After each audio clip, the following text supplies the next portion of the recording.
Next thought, a video that makes you see this world differently. How's it going, ladies and gentlemen? Welcome back to Next Thought. In this video, I'm going to talk 3 strategies that can make you financially independent. If in your early 20s, this video is really helpful to you, it's just like a snowball. At first, it's just very small, like a very tiny ball, but as long as it's rolling down the hill and it gets more and more snow, then it can grow exponentially. All right, first I would like to say that, especially nowadays, a lot of teenagers, a lot of young people, right? They wish to, get rich like overnight. Yes, there is a possibility, like they can buy a lottery and just, win $1 million. That is possible, but that is not the very usual case, right? As we know, the more gain you would like to have, the less possibility it is. Therefore, if you wish to earn $1 million overnight, that is not very likely would happen. Therefore, the best way for you to gain your profit, to gain your wealth, is basically, step by step. Perhaps you won't be a millionaire like 1 or 2 years later, but over time, you will be the last winner. All right, so let's get started for these 3 strategies. The first is always remember to invest. So the most beautiful thing about investment is compounding. When you have money inside, for example, a investment account, the stocks, for example, or your other investments, they will compound, right? The money they generate can generate other money. And I'm always saying this example to the people. Let's say you just don't have money right now. And for each month, you are going to invest $1,000 after you join the workforce, right? And therefore, you will have around $12,000 per year to save to your investment account. And let's say the rate of return that you can get from the investment is 10 to 15%. And on average, that would be 12.5%.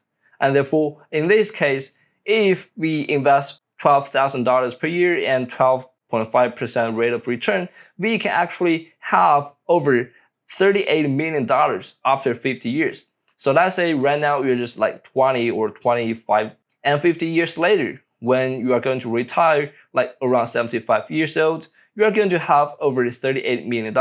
Okay, probably here some people might ask, I really don't know how to invest my money.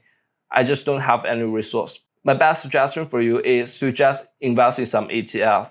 So for example, S&P 500 index, they have some very good, tracer. For example, QQQ. That is also a very good index fund. If you're living outside of the United States, this strategy is even more important to you, since for the residents in the United States or the United States citizens, they have to pay the tax for their capital gains. Let's say if they earn, for example, $10,000 from the stock market, if the tax rate is 30% in the city he's living, then he has to pay $3,000 for his capital gain. Therefore, that is not very good. However, if you're living outside of the United States, you don't have to pay the capital gains for the United States government, right? And especially if you're living in Singapore, since Singapore does not charge any tax for the foreign capital gain. For example, right now I'm living in Singapore, and let's say after 1 year I sell my stock and I gain $10,000. However, I just don't need to pay any tax for my capital gain, since that is foreign capital gain. I just don't need to worry about it. However, you do need to pay 30% of the dividends to the United States. So if you live in a country just like Singapore, you don't have to pay any foreign capital gain tax. That is a really good thing, since you just don't have to charge any tax for it. So why don't you apply for investment account and invest in the ETFs if you don't have any knowledge about investment, right? However, the thing is, for most of the young people, once they got money, they will immediately spend them out. They won't, they won't deposit those money in the bank or invest. So that is quite a tragedy, right? And especially if you start investment as early as possible, you can have more gains actually. If you decrease the compound year from 50 to 40 years, in my previous example, that would be a huge, huge difference. And that is called exponential growth. The second strategy I would like to recommend here is credit card. I know in one of my previous videos, I do recommend teenagers don't touch the credit card. However, if you use your credit card correctly and wisely, that can bring you an unexpected profit. I know in most of the cases, credit card is, to credit your future, right? You spend the money you would earn in the future and to enjoy the present. However, that would only increase your burden and make your future harder to live. The reason why we need to have a credit card as early as possible is because of the credits. The credits is really important when you are going to, for example, loan a money, right? For example, if there is another crash in the housing market, you would like to purchase as many houses as possible. However, if you just have your money, your deposit in the banks, probably you can just purchase like one house. However, if you can have a credit, for example, you can loan like another $200,000, you can probably purchase 2 houses in down payments. So that is much better. Therefore, having a credit card as early as possible is somehow like accumulate the potential that you can loan the money and to invest in some really good opportunities. On the other hand, when you have the credit, you have to use the credit because credit can actually bring you money, right? Since when you are using the credit, actually you are borrowing money from the future. And therefore, you can actually somehow borrow the money in the near-term future and to invest in the present. Therefore, always remember, use your credit card wisely, don't brutally. And my third strategy here is try to apply these retirement account as early as possible. In the United States, one of them is called 401k, and in Singapore, is more standard, is called the CPF account. So these 2 accounts is a little bit different, and let me explain. So for 401k in United States, that is, the most common one. So for that one, your employer will pay up to 6% of your annual income. Let's say your annual salary is $100,000 and you would like to contribute 10% of your salary into the 401k account, and therefore you will contribute $10,000, while your employer for 6% of your annual income, they will contribute $6,000. Therefore, you will actually have $16,000 on retirement account, and you will have 8% of the annual rate compounding. Though the 6% of the employer's contribution may not be that attractive, but the 8% compounding rate is really good if you see it over time.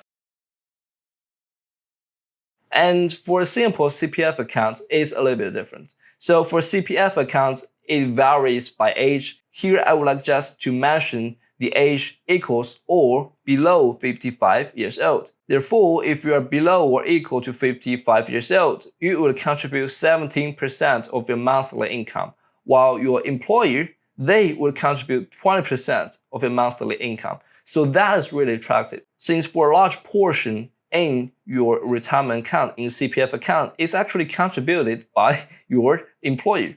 CPF account is a little bit different from 401k, since CPF account actually has 3 different accounts. These 3 different accounts compound rate might vary, so it's from 2.5% to 4%. Though the compounding rate is not as attractive as the 401k, the portion of contribution by the employer is much, much higher than the 401k.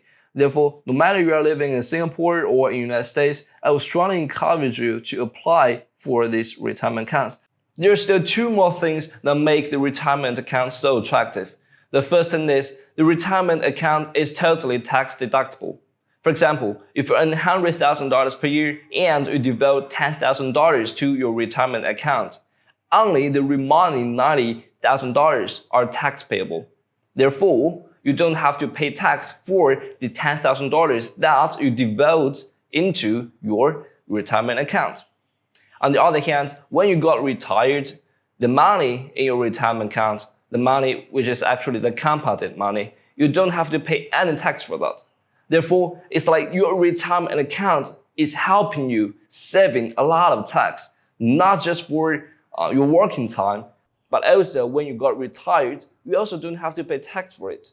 Therefore, the beauty of the retirement account is not only limited to the amount that your employer will contribute for you, but also on its great features on the tax exemptions. When you're looking around, I promise you'll find a lot of friends that are spending money here and there on some unnecessary things. When I was very little, my mother gave me a really impressive lesson, and that is when she was young, she tried all her best to earn some money. However, she just used up those money into unnecessary things. For example, at that time, the cell phones, right? The Nokia, the Motorola, those phones are really expensive. It's like 3,000 to 4,000 RMB.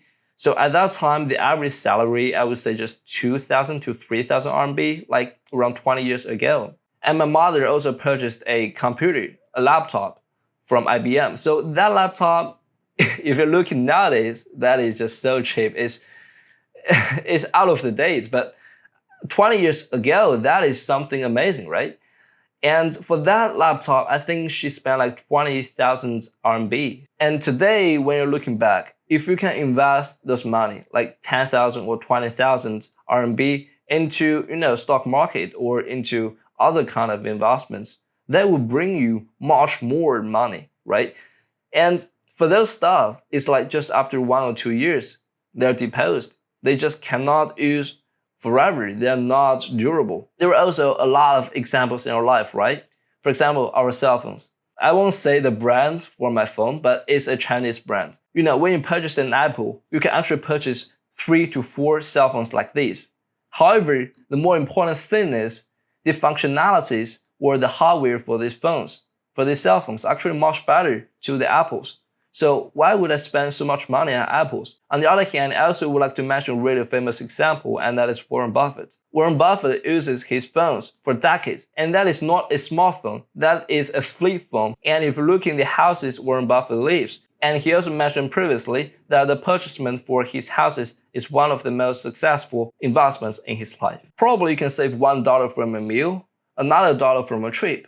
And if you combine all these savings, unnecessary spending, together and put them into your investment, and that can bring you a much more unpredictable profit than you can ever imagine. Alright, I think this is it for this video. Thumbs up if you like it, sub if you enjoyed it, and see you next time.